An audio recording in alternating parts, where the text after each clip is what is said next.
हामी बाउ छोरो चाहिँ वर्ल्ड कप फाइनल हेर्न जान लाग्यो है। मेरो पछाडि अर्जेन्टिनाको फ्यान छ है, तर म चाहिँ होइन है। किनभने राष्ट्रको अहित चिताएर हाम्रो राष्ट्रिय झन्डा जलाउने अर्जेन्टिना जस्तो देशलाई चाहिँ म समर्थन गर्न सक्दिनँ। हालाकि त्यो मेरो मन भित्री अन्तरात्माले भनेर सुनेको भएर मैले भने हो। जलाए रे अर्जेन्टिनाले हाम्रो झन्डा जमानामा, त्यही अनुसार मैले चाहिँ त्यो देशको कहिले फ्यान हुन सकिनँ। अन्य देशको म हुन सक्छु। त्यही भएर आज चाहिँ म स्पेनको है टिममा, मेरो छोरो चाहिँ अर्जेन्टिनाको टिममा। हामी बजार जाँदैछौँ, हेटौँडा बजार, हाम्रो घरबाट लगभग 6 किलोमिटर टाढा। अब वर्ल्ड कप हेर्न जाने प्लानिङ चाहिँ छ।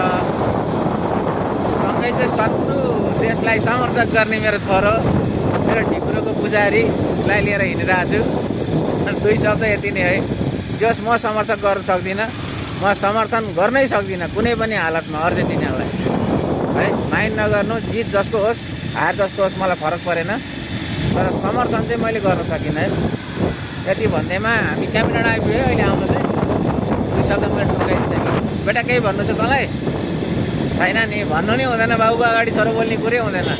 त्यस्तै अर्जेन्टिना जस्तो देशले हाम्रो भिसा रोकेर त नेपालीलाई प्रवेश निषेध छ अरे, देशको झन्डा जलाउने देशलाई कसरी समर्थन गर्न सकिन्छ भन्दै मैले यो भिडियो बनाएँ।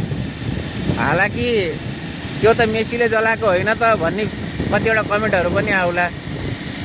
एउटा राष्ट्रप्रेमी भएर बोलिदिएको शब्द हो, तलमाथि होला, तर राष्ट्रप्रेम भने राष्ट्रप्रेमै हो।